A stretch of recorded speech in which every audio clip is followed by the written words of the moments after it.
Magandang araw sa iyo, kaibigan. Naisip mo na ba kung paano ine-express ng mundo natin yung pagmamahal?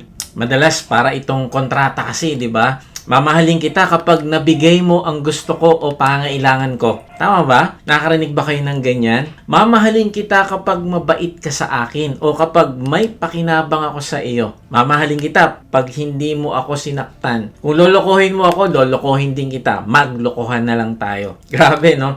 Ang pagmamahal ng tao ay may kondisyon. Now, tingnan natin. Yung isang uri ng pagmamahal, imagine mo ang puso ng isang magulang na nag-aampon ng isang bata.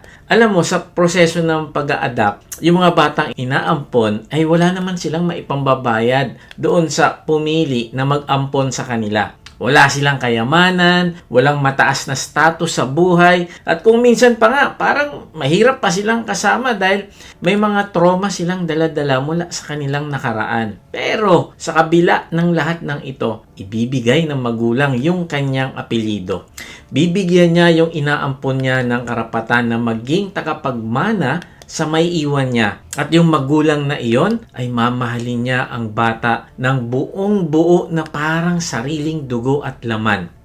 At ang matindi dito ay wala siyang hinihinging kapalit. Gusto lang niya mahalin yung kanyang anak. Grabe, no? Kakaiba ito, di ba? Pero mas mataas pa dyan ng uri ng pagmamahal na ibinigay sa atin ng Diyos. Pinili at inampun niya tayo noong mga panahong walang-wala tayo at bankrupt tayo sa kasalanan. 2,000 years ago ay binayaran niya ang ating mga kasalanan kahit alam niyang balang araw ay hindi naman natin siya hahanapin sa ating buhay. At nung nanampalataya tayo sa Panginoong Hesus ay inampun niya tayo bilang kanyang anak at binigyan ng bagong buhay. Isang buhay na may malapit na nagmamahalang relasyon sa kanya. Kaibigan, ito ang susunod na pag-uusapan natin sa series na Built Different. Nung ikaw ay nagsuko ng buhay mo sa Panginoong Hesus, ikaw ay binago na ng Diyos. Dahil sa kanyang pagmamahal sa iyo, ay nilinis ka, pinili at inampon. You were made new and you were set apart. Yun ang topic natin for the last 2 weeks, di ba? At dahil sa kakaibang pagmamahal ng Diyos na ipinakita niya sa iyo at sa akin, ay inaasahan niya na magmamahal ka din ng kakaiba. Hindi yung klase ng pagmamahal ng mundo, kundi yung agape love. Kaya nga, ang title ng message natin ngayon ay Different Love. Kasi kakaiba magmahal ang agape love na dapat nating ipamuhay. Ang agape love ay hindi ito yung romantic o transactional na pagmamahal na nakasanayan ng mundo. Na yung magmamahal may kondisyon. No, ibang klase ito. Ano ba itong agape love na ito? Agape love, ito ay isang unconditional, self-giving at intentional na hangarin ang pinakamabuti para sa iba. Kahit pa hindi sila karapat-dapat o kahit gaano pa kalaki ang maging kapalit para mahalin sila. Grabe, ang ganda ng definition na ito kasi ang sabi, ang agape love ay walang kondisyon kapag nagmahal. Hindi ito parang kontrata na kapag may nagawang mali ang isang tao o kapag na-realize mo na hindi niya pala nami-meet ang standard na gusto mo, naku, biglang mawawala rin yung pagmamahal mo sa kanya. Kahit hindi natin sabihin, pero minsan inisip natin, mamahalin kita basta manatili ka lang maganda, o gwapo ka pa rin, o fit ka pa rin. Pero paano kapag nagkaedad na? Paano kapag tumaba na o kaya ay nagkasakit at nagka-high blood? Madalas nanlalamig na ang pagtingin kasi wala na ito sa standard mo o ideal mo. O kaya naman sa asawa, mamahalin kita basta maginhawa tayo. Paano kapag nalugi ang negosyo? Humina ang benta at nawalan ng pera. Doon na lumalabas ang sumbatan at panlalamig. Kahit sa pamilya natin, minsan nakadepende ang pagmamahal natin sa performance. Kapag nahirapan ng mga bata sa pag-aaral o hindi nakasabay sa kanilang mga pinsan na matatalino, nag-iiba ang tono natin sa kanila. Kahit sa ating mga kaibigan o sa pinaglilingkuran natin sa church. Kapag hindi na sila nag-a-attend ng online fellowship o hindi na nila ibinabalik ang effort natin, mabilis tayong sumuko. Sinasabi natin, sayang lang ang oras ko sa taong ito. Yan ang pagmamahal na may kondisyon. Madaling mawala kapag hindi na na-meet ang standard. Pero salamat sa Diyos dahil ang agape love niya sa atin ay hindi nakadepende sa performance natin. Kahit madalas tayong bumabagsak sa kanyang mga standards, hindi niya kailanman sinabi sa atin na hindi na kita mahal, hindi mo ko kayang abutin. No, siya ang gumawa ng paraan para abutin tayo. Kaibigan, ang agape love ay hindi ka maghahanap ng dahilan para magawa mong mahalin ang isang tao, kundi ito ay self-giving. Yung tipong kahit hindi mo nararamdaman na minamahal ka din ng minamahal mo, ay nagmamahal ka pa din sa kanya. Ito yung tipo ng pagmamahal na committed ka na gawin ng isang bagay kahit mahirap para lang mapabuti ang isang tao. Kasi ganoon ka din minahal ng Diyos. Kaya kung tatanungin mo sarili mo, nagmamahal ba ako ng kakaiba sa mundo? Ay tingnan mo kung ang pagmamahal mo sa iba ay nagiging katulad na ba ng pagmamahal ng Diyos sa iyo. Bakit? Kasi ang basihan ng agape love ay ang pagmamahal ng Diyos sa atin. Kaya tapusin mo ang mensahe na ito, kaibigan, kasi ito ang mag-e-empower sa iyo kung paano isabuhay ang iyong pananampalataya. Ito ang magtuturo sa atin kung paano magmahal ng kagaya ng pagmamahal ng Panginoong Hesus sa atin. Magandang araw mga kawotchi. Praise God at nagkita-kita na naman tayo. May good news ako. Every Sunday 6 p.m. na po ang ating bagong upload simula ngayon sa halip ng Monday. Ginawa natin ito dahil napakaraming online mission groups na nagmi-meet ng Sunday at Monday morning ang gumagamit ng videos natin para sa kanilang discussion. So para mas maaga ninyong magamit, Sunday na tayo. Sa mga bago pa lang dito, ako po si Kuya Mike. Ang calling ko ay i-share ang salita ng Diyos sa paraang simple lang at madaling maintindihan. At kung hindi ka pa member ng isang online mission group, makinig ka kapatid. Kung gusto mong gumawa ng difference sa buhay ng iba, kung mahal mo ang Panginoon at gusto mong maging bahagi ng kanyang gawain na hanapin ang mga nawawala at gawin silang alagad, now is the time to join our mission group. Dito tutulungan ka naming makilala ang Panginoon ng mas malalim o intimately. I-equip ka namin sa paglilingkod sa Kanya sa pamamagitan ng pagbabahagi ng salita at pagdi-disciple.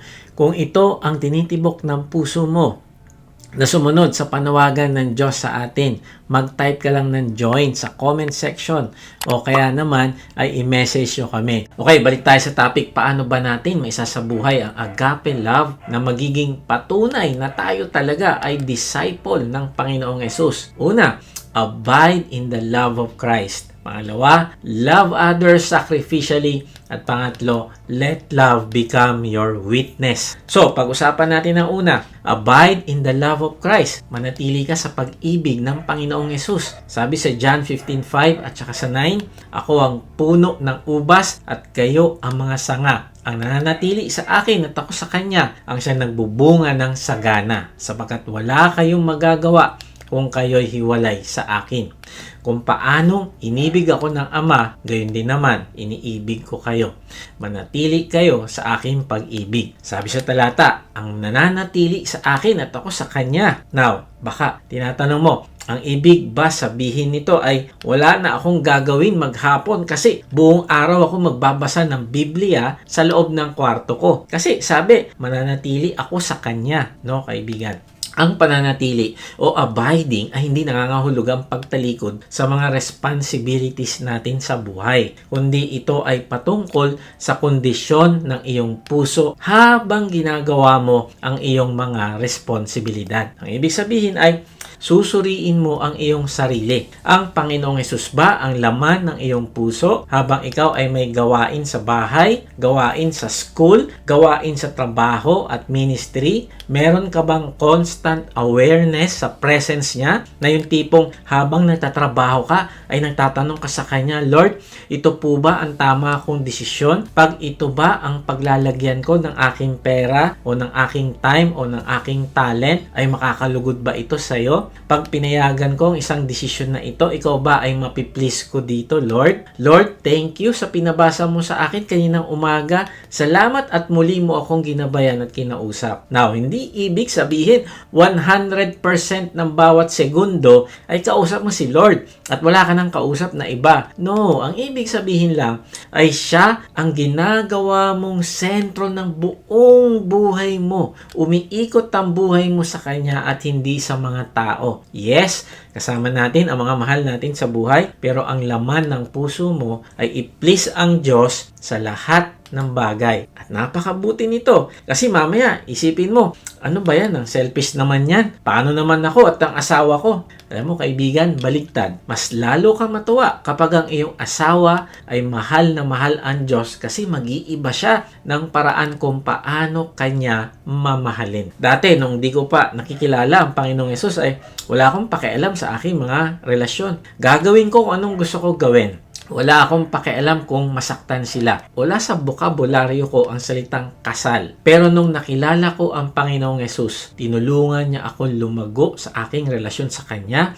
At habang lumalago ang aking pagmamahal sa Kanya, ay nag-iba ang pamamaraan ko sa pakikipagrelasyon. Dahil nananatili ako sa Kanya. Siya ang ginawa kong sentro ng buhay ko. Alam mo, sabi ko noon, Lord, hindi ako makikipagrelasyon kung hindi naman ako seryoso. Ayoko na pong bumalik sa dati. Gusto ko yung taong ibibigay mo na magiging karelasyon ko ay papakasalan ko na at hindi ko lolokohin. At mamahalin ko siya gaya ng pagmamahal mo sa akin. By God's grace, first time dumating ang salitang kasal sa akin nung ang Panginoong Hesus na ang naging sentro ng aking buhay. Kaya nga, ipanalangin natin ang ating mga asawa na matuto silang manatili o mag-abide kay Lord. Hindi lang ating mga asawa, pati na rin yung ating mga anak, mga magulang, mga kaibigan natin o mga mahal natin sa buhay.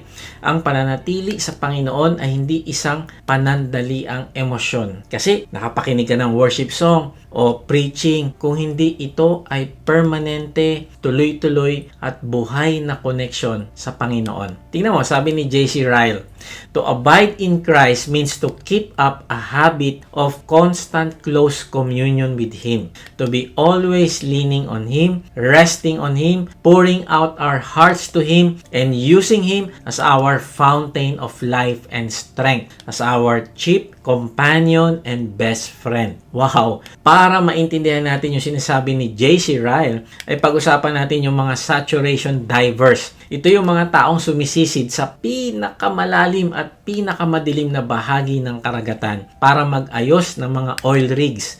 Sa sobrang lalim at lamig doon sa tubig, ay hindi sila pwedeng sumisid ng naka-scuba diving gear lang. Hindi. Kailangan meron silang special na cord na nakakonect sa kanila mula sa barko. Ang tawag nila dito ay umbilical cord. Bakit? Kasi ang cord na iyon ang nagbibigay sa kanila ng oxygen.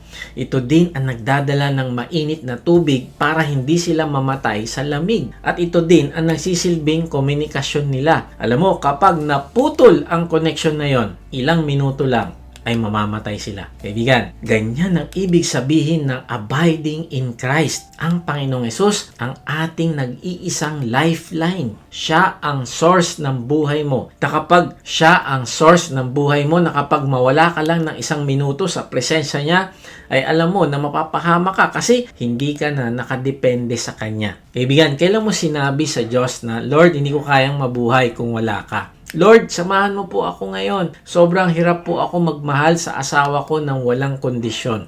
Lord, ang hirap po pigilan ng aking bibig kasi ang isang anak ko ay disrespectful at hindi ako makapagtimpi. Kailangan ko po ang presensya nyo. Gusto ko pong ipakita ang pagmamahal ko sa mga taong mahirap mahalin kasi ito ang magbibigay ng glory sa inyo. Kaibigan, ganun ang ibig sabihin ng naka-abide na sinasabi mo sa sarili mo na hindi ako masasatisfy kahit kailan sa buhay hanggat hindi kita kasama, Lord. Ikaw, Lord, ang aking buhay. Ikaw ang aking lifeline. Ikaw ang aking umbilical cord. Kaya nga, kapag pinipili nating humiwalay sa Kanya, kapag nagfo-focus tayo sa sarili nating galing, at nakakalimutan nating manalangin at magbasa ng salita niya, pinapatay natin ang sarili natin spiritually. Nauubusan tayo ng hangin sa gitna ng pressure ng buhay. Nararanasan natin ang negative consequence na tinatawag nating spiritual vagrancy. Ano ba itong spiritual vagrancy na ito? Ang ibig sabihin nito ay nagiging spiritual na palaboy na tayo. Ito yung wala tayong permanenteng tirahan sa Panginoong Hesus. Imbis na manatili o mag-abide tayo sa Kanya, ginagawa lang natin siyang temporary fix o pansamantalang takbuhan. Lalapit lang tayo kapag may matinding problema na. Kapag may sakit sa pamilya o kapag kailangan natin ng himala, doon lang tayo lalapit. Pero kapag umayos na ang lahat, lalayas na naman tayo. Bibitaw na naman tayo sa Kanya at babalik sa sarili nating mga plano at diskarte. Parang ginagawa nating reserbang gulong ang Panginoon. Naalala at nilalapitan lang kapag naflatan na tayo sa biyahe ng buhay. Kaya tuloy sa ganitong klase ng buhay, naku, napapagod tayo, nauuhaw at nawawalan ng bunga kasi wala tayong malalim na ugat sa Panginoong Hesus. Wala tayong umbilical cord na nakakonect sa Kanya. O maaaring nakakonect tayo sa Kanya pero wala tayong malalim na relationship. Kaya nga, ang ganda ng sinabi ni Watchman Nee, outside of Christ, I am only a sinner, but in Christ, I am saved. Outside of Christ, I am empty. In Christ, I am full. Outside of Christ, I weak. In Christ, I am strong. Outside of Christ, I cannot. In Christ, I am more than able. Wow, ang ibig sabihin, kapag hiwalay ka sa Panginoon, ay walang bunga. Pero kapag nananatili ka sa Kanya, siya ang sentro ng iyong buhay. Ay sabi sa talata, ang siyang nagbubunga ng sagana. Anong klaseng bunga ang magkakaroon ka kapag nanatili ka sa Panginoon? Bunga ng pagmamahal na kakaiba. Matututo ka magpatawad kahit na masakit. Magkakaroon ka ng bunga ng matinding kapayapaan sa puso mo kahit na ang daming pressure sa negosyo, sa trabaho o kahit parang nagkapatong-patong na ang mga bayarin at problema. Bunga ng self-control, yung disiplina na piliing umiwas sa mga tukso at maling desisyon na alam mong unti-unti namang sisira sa pamilya mo at sa relasyon mo sa Diyos. Magkakaroon ka rin ng bunga ng kagalakan at kalakasan para magpatuloy sa pag-akay ng mga kaluluwa. Ibig sabihin, hindi ka na madaling napapagod o nababurnout kasi dumarami pa ang mga taong dinidisciple mo. Kaya nga, kaibigan, manatili ka sa pagmamahal ng Panginoong Hesus. Tignan mo ang sabi niya sa talata, kung paano inibig ako ng Ama, gayon din naman iniibig ko kayo. Manatili kayo sa aking pag-ibig. Grabe itong verse na ito. Kaibigan, tanungin kita, gaano ba kamahal ng Diyos Ama ang kanyang anak na si Jesus? Alam mo, ang pagmamahal na iyon ay walang hanggan. Perfect. Walang bahid ng kasalanan. At infinite. Ang ibig sabihin ay walang katapusan. Now, itong amazing, yung eksaktong sukat ng pagmamahal ng Diyos sa Panginoong Hesus, eksaktong quality ng pagmamahal at level ng pagmamahal ng Ama sa Panginoong Hesus ay yun ang mismong klase ng pagmamahal ng Panginoong Hesus sa iyo. Yun din ang eksaktong sukat ng pagmamahal na ibinibigay niya sa iyong ngayon. Hindi ito ordinaryong pagmamahal, kaibigan. Kakaiba ito sa mundo. Kaya ang utos niya ay manatili kayo. Nang ibig sabihin ay gawin mong permanenteng tirahan ang Panginoong Hesus. Diyan ka tumira sa pagmamahal niya sa iyo. Kaya lang nakakalungkot kasi madalas tayo lumalabas sa tahanang iyon. Naghahanap tayo ng validation ng iba. Naghahanap tayo ng comfort at pagmamahal sa ibang bagay, sa ibang tao o sa mga makamundong gawain na nauuwi sa kasalanan. Nakakagawa tayo ng mga desisyon na sumisira sa ating sarili. Ngunit tingnan mo ang puso ng Diyos. Kahit sa gitna ng ating paglayo, nananatiling bukas ang pintuan ng kanyang pagmamahal. Ibigan, simulan mo manatili sa pagmamahal ng Panginoong Hesus sa iyo. Kapag ginagawa mo ito, ay magkakaroon ka ng transformation na hindi pinipilit sa sariling lakas. Kaya nga, sabi ni Andrew Murray, faith is the ceasing from all nature's efforts and all other dependence. Faith is confessed helplessness, casting itself upon God's promise. You are the branch. You need be nothing more. You need not for one single moment of the day, take upon you the responsibility of the vine. Kapatid, hindi ikaw ang puno, ikaw ang sanga. Kaya kung gusto mo talaga matutong magmahal ng walang kondisyon, kung gusto mo magkaroon ng transformation sa buhay mo, ay tandaan mo na ang trabaho mo lang ay kumapit, mag-abide o manatili sa presensya ng Diyos at hindi ang mag-produce ng sarili mong lakas o pagbabago. Bakit? Kasi hindi mo kaya. Kaya nga, abide in the love of Christ. Hindi mo kaya yung tipong sasabihin mo, naku, kontrolin ko yung sarili ko. Magtitimpi ako ng galit ko. Ganito gagawin ko, ganito gagawin ko. Naku, hindi mo yan kaya, kaibigan. Ang pinapagawa sa atin ng Diyos ay abide in the love of Christ. Sa Panginoong Yesus ka manatili. Gawin mo siyang sentro ng iyong buhay. So, paano ba natin may sasabuhay ang agape love o kakaibang pagmamahal? Una,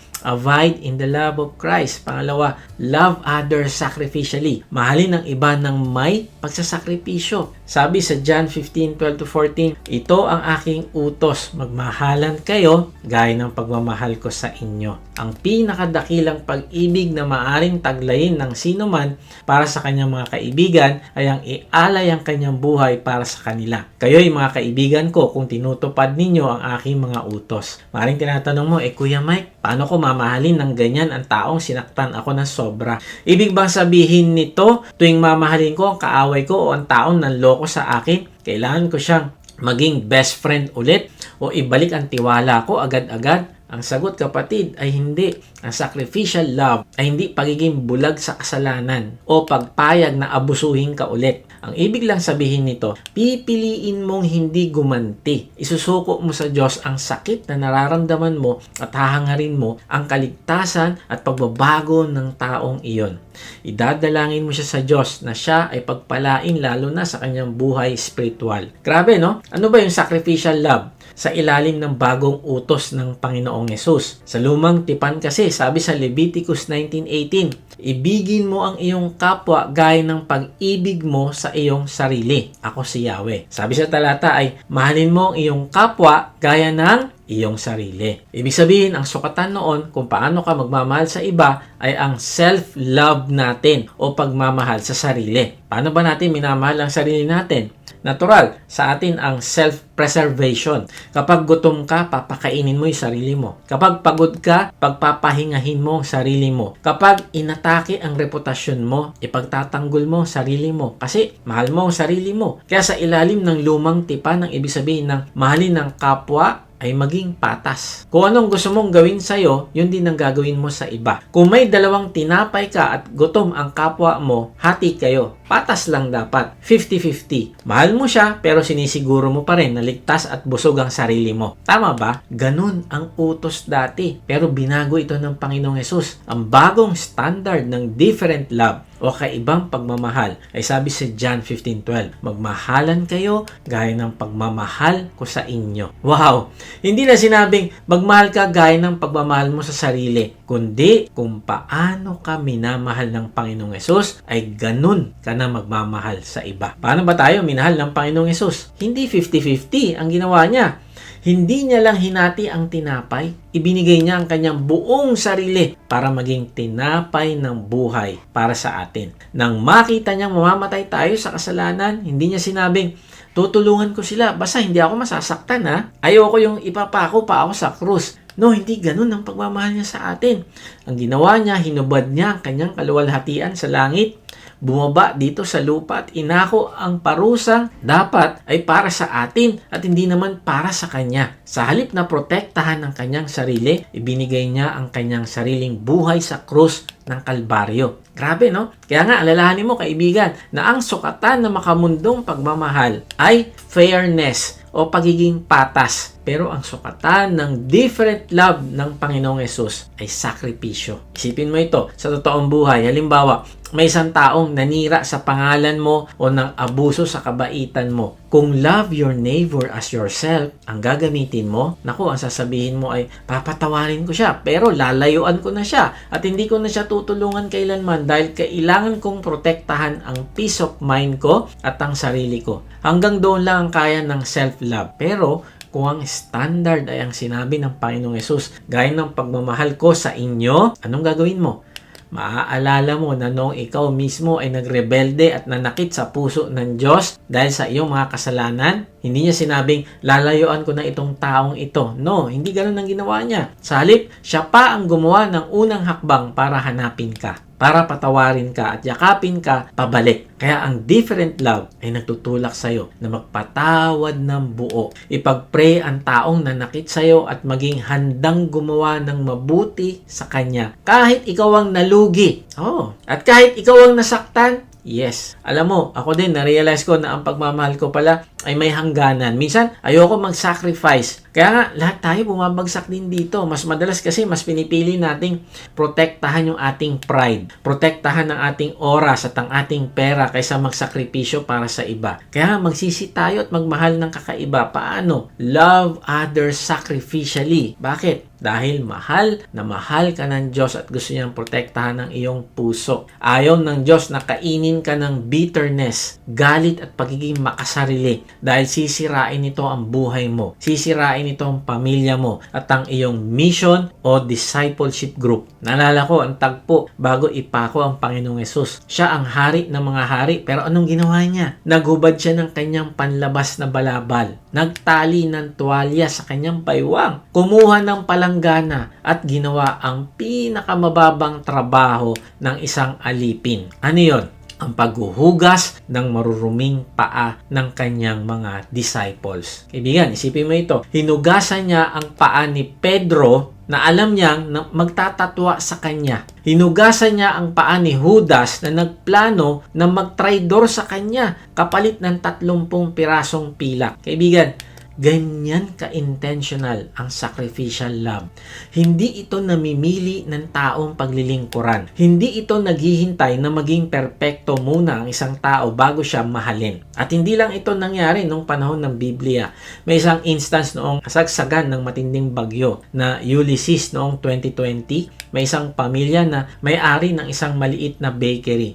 Tumaas ang tubig hanggang bubong sa kanilang community. Lahat ng tao ay gutom na gutom. Basa at giniginaw. Sa panahon ng mundo at ng negosyo, pagkakataon na sana nila itong kumita ng malaki. Pwede sana nilang itago yung kanilang flour, tapos ibenta ang tinapay sa mas mataas na halaga dahil nga may krisis. Pero hindi nila ginawa yon. Sa halip, pinili nilang ubusin ang kanilang puhunan. Araw at gabi, nag-bake sila ng tinapay para ipamigay ng libre sa mga kapitbahay nilang nakatambay sa mga bubong. Isinakripisyo nila ang sarili nilang negosyo, ang sarili nilang security para lang maging extension ng pagmamahal at malasakit ng Diyos sa mga taong walang makain.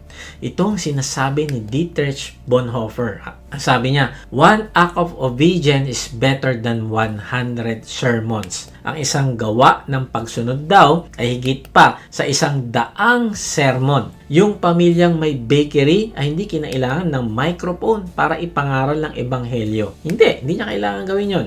Ang amoy ng libreng tinapay at ang kanilang sakripisyo ang naging pinakamalakas na sermon na narinig ng kanilang community. May isang Kristiyanong magsasaka sa China. Ang kanyang taniman ng palay ay nasa mataas na bahagi ng isang bundok. Araw-araw nagpapagod siya magbomba ng tubig paakyat para patubigan ang kanyang mga bagong tanim na palay. Ngunit tuwing umaga, pagbalik niya sa kanyang bukid, nadidiscover niya na yung kapitbahay niya na nasa bandang ibaba na bahagi ng bundok, sinisira yung kanyang mga pilapil. Binubuksan ng kapitbahay niya yung harang para yung tubig na pinaghirapan niyang bombahin ay bumaba at magpatubig dun sa palayan ng kanyang kapitbahay. Nung una, pinalampas ito ng Kristiyanong magsasaka. Pero dahil araw-araw itong ginagawa ng kanyang kapitbahay, dumating siya sa point na naging desperado na siya. Sabi niya kung hahayaan niya itong magpatuloy, mamamatay at matutuyo ang sarili niyang palayan. Kaya ang tanong, hanggang kailan niya ito titiisin? Magagalit ba siya? Gagawa ba siya ng mataas na pader? Aawayin ba niya yung kapitbahay niya? Alam mong ginawa niya? Nakipagkita siya sa ibang mga Kristiyano. Sama-sama silang nanalangin at binigyan sila ng Diyos ng isang solusyon na magpapakita ng ibang klaseng pagmamahal. Kinabukasan, gumising ang Kristiyanong magsasaka ng napakaaga At alam nyo ba kung anong ginawa niya? Binomba niya ang tubig at pinuno muna niya ang palayan ng kanyang mapagsamantalang kapitbahay. Doon muna siya nagpatubig. Sinigurado niya na sapat ang tubig ng palayan ng kanyang kapitbahay bago niya tinubigan ng kanyang sariling palayan. Grabe! So, ganun ang ginawa niya araw-araw. Dahil ganitong klaseng kabutihan at dahil sa totoong pagpapakita ito ng pagmamahal ng isang disciple ng Panginoong Hesus, ay yung kanyang kapitbahay ay nanampalataya at tumanggap din sa Panginoong Hesus bilang kanyang Panginoon at tagapagligtas. Grabe! Yan ang radical na patotoo ng different love. Kasi kung ipinaglaban lang ng magsasaka ang kanyang karapatan, kung nagpabarangay siya, nako, baka naging magkaaway sila habang buhay at nakita lang ng kapitbahay na ang mga Kristiyano ay magaling ding makipag-away. Pero dahil pinili niyang mag-agape, yung unconditional at self-giving love na walang ibang hinahangat kundi ang kabutihan ng ibang tao, kahit pa nga hindi sila karapat-dapat, ay ang nangyari ay naging daan ito para maligtas ang isang kaluluwa. Kaya nga, sa bawat mission group na kinakabilangan natin, ito ang hamon sa atin. Hindi lang tayo nag-aaral ng salita ng Diyos para maging magaling o para makabisado ang mga verses, kundi pinag-aaralan natin ito para isabuhay. Tanungin natin ito sa sarili. Paano ka tutugon sa katangian ng Diyos na nahayag ngayon? Ang Diyos na inuna ang sarili mong pangailangan ng kaligtasan kaysa sa ginhawa niya. Paano ka magre-respond ngayon? Alam ko na sa buhay natin may mga tao na parang yung kapitbahay na nagnanakaw ng tubig. Ninanakaw nila yung pasensya natin, ang peace of mind natin o inaabuso yung kabaitan natin. Minsan nakakaramdam tayo na matinding galit. Gusto nating gumanti o gusto lang nating silang i-cut off sa buhay natin dahil pagod na tayo. Ibigan, ngayong araw ay isuko mo sa Kanya ang mga taong nakasakit sa iyo. Manatili ka sa Kanyang pagmamahal at hayaan mong ang grace o biyaya ng Panginoong Hesus ang magpuno sa iyong puso upang umapaw ito at magdilig maging sa mga taong pinakamahirap mahalin. Let your different love become your ultimate witness. So, paano ba natin masasabuhay ang agape love o kaibang pagmamahal? Una, abide in the love of Christ. Pangalawa, love others sacrificially. At pangatlo, let love become your witness. Hayaan mo ang pagmamahal ang magiging patotoo mo sa iba. Sabi sa John 13:35, kung kayo'y may pagmamahal sa isa't isa, makikilala ng lahat na kayo'y mga alagad ko. Paano daw mapapatunayan na tayo ay mga alagad o disciples ng Panginoong Hesus? Ang sabi ay, kung kayo'y may pagmamahal sa isa't isa. At pinag-usapan natin kanina na ang klase ng pagmamahal na ito ay hindi gaya ng pagmamahal ng mundo, kundi ang klase ng pagmamahal na ipapakita natin sa iba ay yung paraan kung paano tayo minamahal ng Panginoong Hesus. Kuya Mike, ibig ba sabihin nito, kailangan ko maging perpekto na wala na akong karapatang magalit o magkamali at laging nakangiti para lang mapatunayan kong disciple ako o alagad ng Panginoong Hesus? Ang sagot, kapatid, ay hindi. Ang pagiging patotoo ay hindi tungkol sa pagpapanggap na ikaw ay perfect. No, hindi ganon. Ito ay tungkol sa kung paano ka magre-respond kapag nagkamali ka. Ito ay patungkol sa kung paano ka umaamin na mali ang ginawa mo kung ikaw ay nadapa. Ang patotoo mo ay hindi yung maging perpekto na hindi nagkakamali, kundi ang patotoo mo ay kung paano ka humihingi ng kapatawaran kung ikaw ay nagkakamali. Nagpapatotoo ka na ang isang disciple ng Panginoong Hesus ay marunong magpakumbaba at humingi ng kapatawaran. Ang pagiging patotoo mo din na ikaw ay nagmamahal ng kakaiba ay kung paano ka nagpapatawad kapag ikaw naman ang nasaktan. Ibigan, ang pagmamahal na nagiging witness sa iba ay ang authenticity mo at ang kababaang loob mo. Kaya nga, alalahanin mo, kaibigan, na ang pinakamalakas na depensa o ebidensya na totoo ang ebanghelyo ng kaligtasan ay hindi ang galing natin sa pakikipagdebate o ang galing nating magpaliwanag o perfect attendance tayo sa church o marami tayong ritual na ginagawa. No, hindi ito ang pinakamalakas na patotoo na ikaw ay alagad talaga ng Panginoong Hesus. Ang sabi sa talata ay kung kayo'y may pagmamahal sa isa't isa, yun ang totoong witness. Kapag nakikita na sa ating community at church ang pagmamahalan na walang kondisyon, ay doon makikita na tayo talaga ay mga disciples disciples ng Panginoong Yesus. Imagine mo ang proseso ng paggawa ng tinapay. Kapag nagbe-bake ka sa loob ng isang bakery, hindi mo na kailangan lumabas ng kalsada at sumigaw ng napakalakas na may mainit at masarap na tinapay kami rito. Hindi mo kailangan pilitin ng mga tao. Bakit? Dahil yung mismong amoy ng bagong lutong tinapay, yung aroma na lumalabas sa bintana at umaabot sa kalsada, maaamoy yun ng mga dumadaan. At yun ang tatawag sa mga taong nagugutom. Ganyan na ganyan ang pagmamahal ng Panginoong Yesus sa loob ng ating buhay at iglesia. Kapag tunay ang pag-ibig natin sa isa't isa, naaamoy ng isang mundong gutom sa pagmamahal na totoo. Naaamoy ng mga taong gutom sa pag-asa at presensya ng Diyos ang bango nung tinapay na yon o yung pagmamahal na yon natin sa isa't isa. Kaya ang gagawin nila, alam mo, kusa silang lalapit. Tingnan mo, ang nangyari sa mga early church sa books of Acts, chapter 2 at chapter 4, matapos bumaba ang banal na spirito, hindi lang sila nagkulong sa kwarto para mag-pray at mag-aral ng salita ng Diyos. Hindi sila namundok at naging mga monk sa bundok. Alam mo, napakaganda na manalangin at mag-aral ng salita ng Diyos, pero hindi doon natatapos ang pagiging alagad ng Panginoon. Kasi hindi mo maipapakita ang pagmamahal mo sa iba kung nakakulong ka lang sa iyong bahay. Kundi, kailangan mo lumabas at magpakita ng pagmamahal sa iba. Gaya ng mga nauna nating kapatiran. Ipinamuhay nila ang pagmamahal na kakaiba.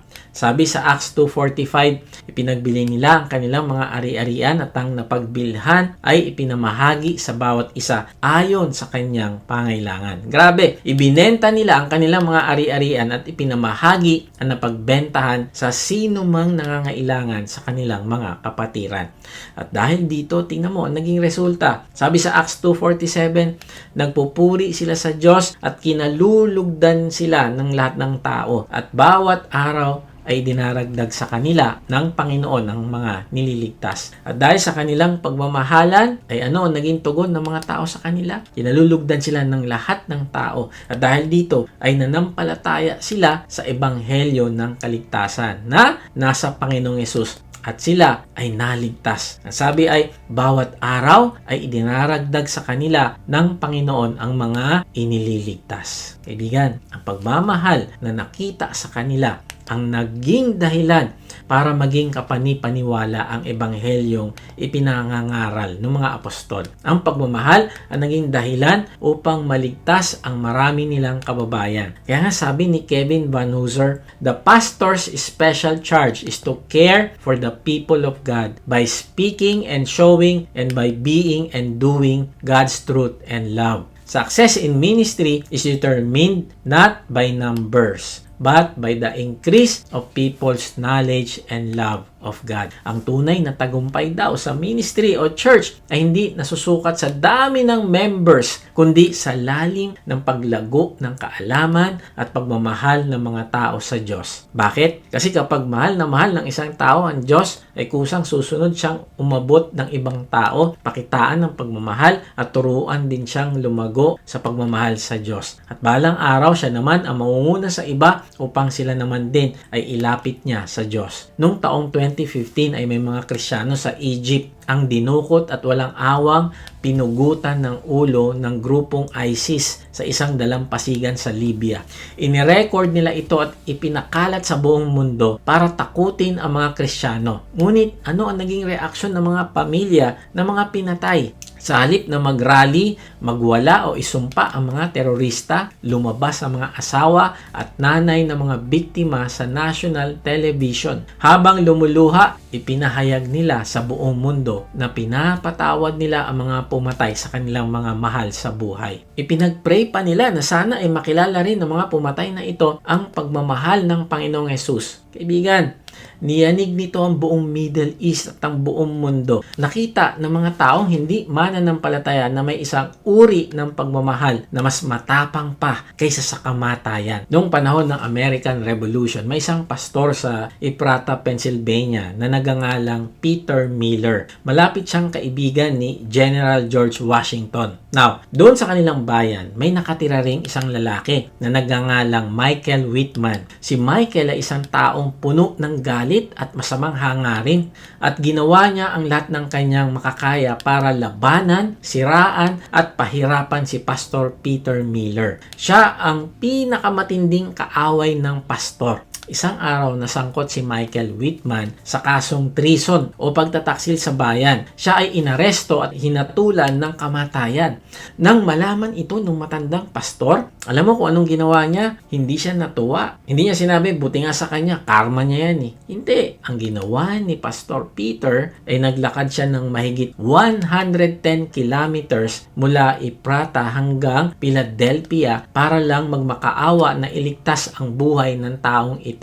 Nang makaharap na niya si General George Washington, agad siya nagmakaawa para sa buhay na nagtaksil na ito sa bayan. Alam mo, tinignan siya ni Washington at sinabi, hindi ko maibibigay sa iyo ang buhay ng iyong kaibigan. Nabigla ang pastor at sumagot, kaibigan? Hindi ko siya kaibigan. Siya ang pinakamatindi kong kaaway. Grabe. Alam mo, nung narinig ito ni Washington, ay natigilan siya. Sabi niya, ano? Naglakad ka ng mahigit 110 kilometers para lang iligtas ang buhay ng pinakamatindi mong kaaway? Grabe, ibang usapan na yan. Sige, bibigyan ko siya ng pardon. Ibibigay ko ang kapatawaran. Alam mo, at tapos nun, inuwi ni Pastor Miller si Michael Whitman mula sana sa napipintong pagbitay sa kanya. Bumalik sila sa kanilang bayan, hindi na bilang isang magkaaway, kundi bilang isang matalik na magkaibigan na. Kaibigan, yan ang tinatawag na apologetic of love. Yan ang public witness nang makita ni Washington at mga kasama nito ang isang kakaibang pagmamahal, ay natigilan sila, natutong magpatawad at mangibabaw ang grace. Kuya Mike, yung iba sabihin kapag may gumawa sa akin ng masama o nanira sa pangalan ko, kailangan ko rin maglakad ng 100 kilometers o gumawa ng napakalaking sakripisyo para tulungan siya. Ang sagot ay hindi natin ito kailangan gawin ng literal. Pero ang prinsipyo ay yes. Tinatawag tayo na gumawa ng extra mile sa pagpapatawad. Kasi ang pagmamahal na nagiging witness para sa kaligtasan ng iba ay pagmamahal na gaya ng pagmamahal sa atin ng Panginoong Yesus. Sabi sa Matthew 5:44, ngunit ito naman ang sinasabi ko, ibigin ninyo ang inyong mga kaaway at ipanalangin ninyo ang mga umuusig sa inyo. Now, paano natin ito isasabuhay sa praktikal na paraan? Ipanalangin mo ng taos puso yung taong nanira sa iyo. Huwag kang gumanti sa social media. Kapag may pagkakataon na tulungan yung taong hindi sinuklian ng kabutihan mo sa kanya, tulungan mo pa rin. Hayaan mo ang makita nila sa iyo ay ang Panginoong Yesus at hindi ang galit mo. Alam mo kaibigan, sa totoo lang, para tayong si Michael Whitman, tayo ay nagtaksil din sa Diyos. Tayo ang mga kaaway ng Diyos dahil sa ating mga kasalanan at nahatulan na tayo ng kamatayan. Pero hindi lang 100 kilometers ang nilakad ng Panginoong Yesus. Mula sa kaluwalhatian ng langit, bumaba siya sa lupa. Naglakad patungo sa krus ng Kalbaryo at inako ang parusa natin.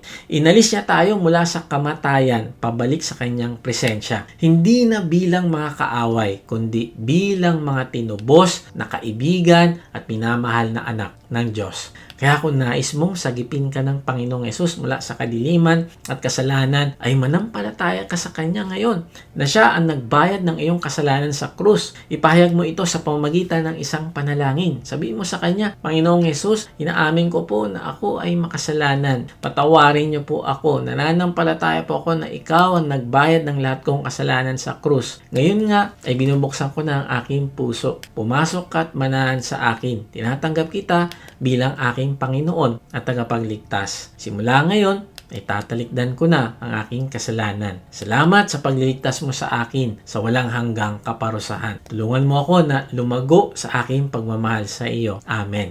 Kung tinanggap mo si Jesus sa iyong puso, comment, accept para maipag-pray namin ang iyong spiritual growth. Kung na-bless ka, please subscribe at i-share ito sa mga nangangailangan ng pag-asa. Para naman sa gustong mas makilala pa ang Diyos, comment, join para makasali sa ating mission group. Salamat sa ating mga supporters. Kung nais mong maging financial partner sa pagpapalaganap ng salita ng Diyos, nasa description ang giving link o mag-comment ka lang ng partner at isisend namin ito sa iyo. Paano nga ba natin isasabuhay ang kakaibang pagmamahal na inaasahan sa atin ng Diyos? Una, abide in the love of Christ. Hindi tayo pwedeng magbigay ng lakas at pagmamahal sa iba kung tayo mismo ay spiritually dry at hiwalay sa puno. Pangalawa, love others sacrificially. Na handa kang magsuko ng iyong sariling ginhawa, sariling pride at karapatan para sa ikabubuti ng ating kapwa. At pangatlo, let love become your witness. Hayaan mo na makita ang kaibahan ng pagmamahal mo sa iba upang ito ay maging patotoo at mailapit mo sa Panginoon ang iyong mga mahal sa buhay, pati na ang iyong mga kaaway. Kapag isinasabuhay natin ang tatlong ito, hindi lang tayo nagiging mga ordinaryong tagapakinig, kundi nagiging buhay na ebidensya tayo ng kapangyarihan at biyaya ng Panginoong Hesus na kayang magbago kahit pa yung pinakamatigas na puso. At dito mapapatunayan na ikaw at ako ay totoong Christian. Yun ba? No. Kapag natuto kang magmahal ng walang kondisyon, ay mapapatunayan na ikaw ay totoong alagad o disciple ng Panginoong Hesus. God bless!